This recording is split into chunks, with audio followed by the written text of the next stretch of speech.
about changes made since the Mass Casualty Commission issued recommendations 1 year ago. Their report called for sweeping reforms based on the Mounties' handling of the worst mass shooting in Canadian history. In April 2020, a gunman masquerading as a police officer killed 22 people across several rural communities in Nova Scotia. He was later shot and killed by police 13 hours after the rampage began. Since then, Canada's top police force has expanded the use of its system to alert the public, deployed software to track the locations of officers out in the field, and launched a new officer training course on intimate partner violence. Mike Duhem is Commissioner of the RCMP. He is in Millbrook, Nova Scotia. Commissioner, welcome back to the show. It's good to speak with you. Thanks for having me. You told my colleague Catherine Tunney recently that the RCMP today is very different than the force that was denounced a year ago for its failings in this mass shootings. In your view, how has the RCMP improved and changed in the past year? Well, improving changes on many facets. We've learned from what took place, and I have to note that the changes or the work that was done was way before the report was actually tabled. Because as the inquiry was unfolding, we were preparing for the themes that we were seeing and whatnot, and addressing and preparing for some of the training that's required. So you look at when you look at the alert readiness, how we set up nationally right now is different. We're reviewing an incident command response, so that makes sure that every member is trained the same way. The equipment, the technology. So that's what I'm saying. We're not the same RCMP that we were when the incident happened, and we're progressing. And there's a lot of good initiatives going forward in the organization. We've heard this sort of thing before from the police force when things have happened. I know in the aftermath of the 2014 shootings in Moncton that led to the death of 3 officers, that lessons were learned and changes would be made. But there was testimony at this inquiry that while those past recommendations may have been adopted, they weren't fully communicated down to people, at every level of the force, and never communicated to the officers in particular in Nova Scotia. So what steps are you taking this time to avoid a repeat of those sort of systemic failures? So good point. And Dennis Daly, who was with me this morning, commanding officer in Nova Scotia, he was dealing with the McNeil report at the time.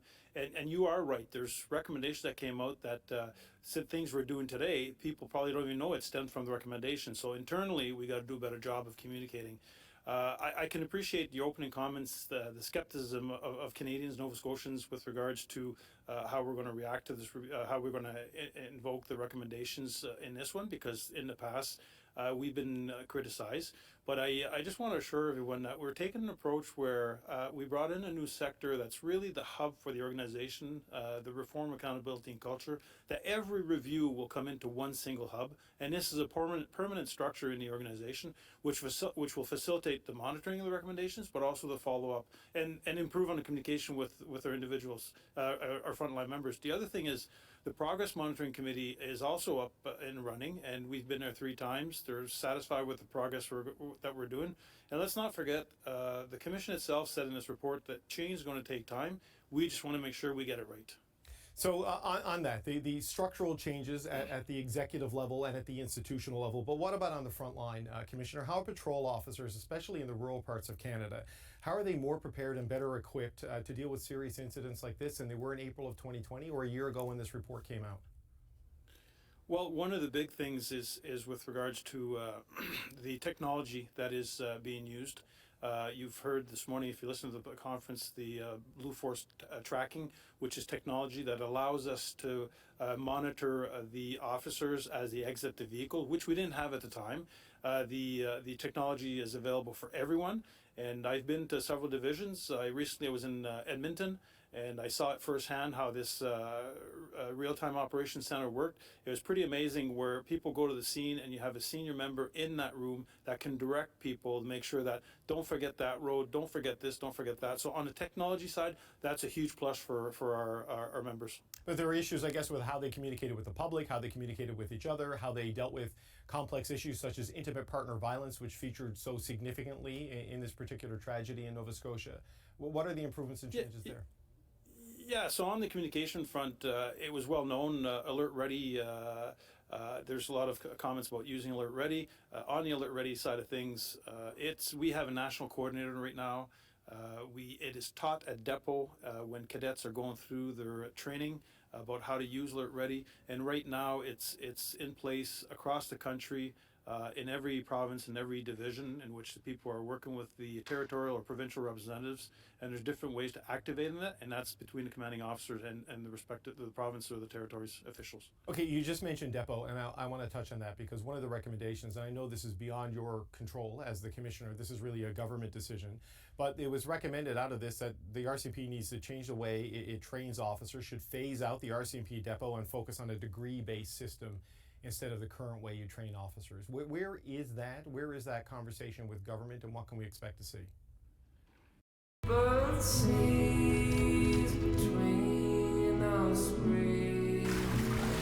The recommendation itself, it has public safety leading a consultation with provinces and territories that would look at implementing a 3-year university degree-based police certificate for all Canadian law enforcement. And in Canada, we have, I think it's close to 160 law enforcement agencies that are governed by municipalities, provinces, and then you have us on the federal side. So that would be a response for public safety. What I want to share about Depot, David, is we have changed at Depot. The average age of people coming into Depot are 29 years old. So that means they bring a diversity of experience when it comes to life or also education.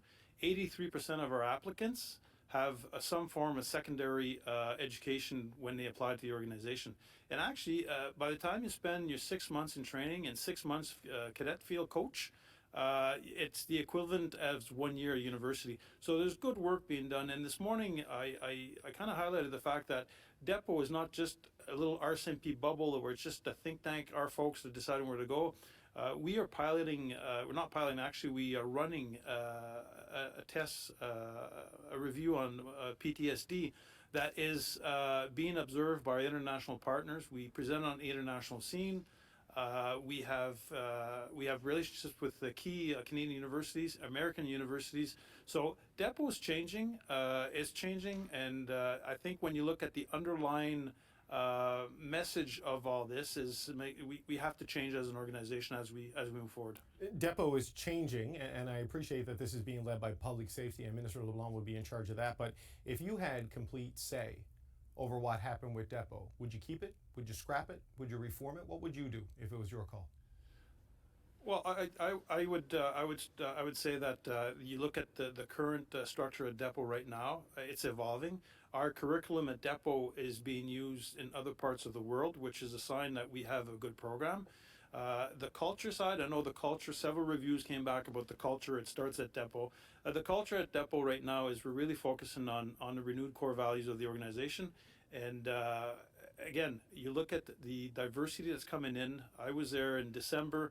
And out of the troop of 32, there's 12 people that were not born in Canada. It just shows the diversity that's coming in. I've never seen it, and I think as the years to come, you're going to see that shift.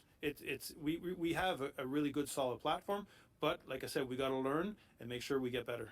You said Depot needs to change. You also said the police force needs to change. And I wonder about this larger question, Commissioner, on the RCMP's mandate of doing community policing through contract policing, in some cases to the high-level crime, everything from traffic to human trafficking. I mean, there have been calls for an independent review of the police force's mandate. Where does that stand? Do you think the focus and purpose of the RCMP needs an overhaul in the wake of all of this? Yeah, and you know, you're in Ottawa, we've seen it several times with regards to the scope of mandate of the RCMP is too broad and whatnot. I'm here to tell you that we have 3 key mandates. That's federal policing, contract and Indigenous policing, and then special police services, which, you know what, those are the 3 key mandates. And again, if a province or municipality wants to look at different police force, our role in that is really to sit down, give them the information that's required to make an informed decision. And I got to remind you as well, and you're probably aware of this, that when it comes to contracts with the provinces and municipalities, it's not the RCMP that negotiates the contract, it would be public safety. So for the time being, our recruiting numbers are up, we're doing a good job, so right now we're pushing forward on those 3 key mandates. Okay.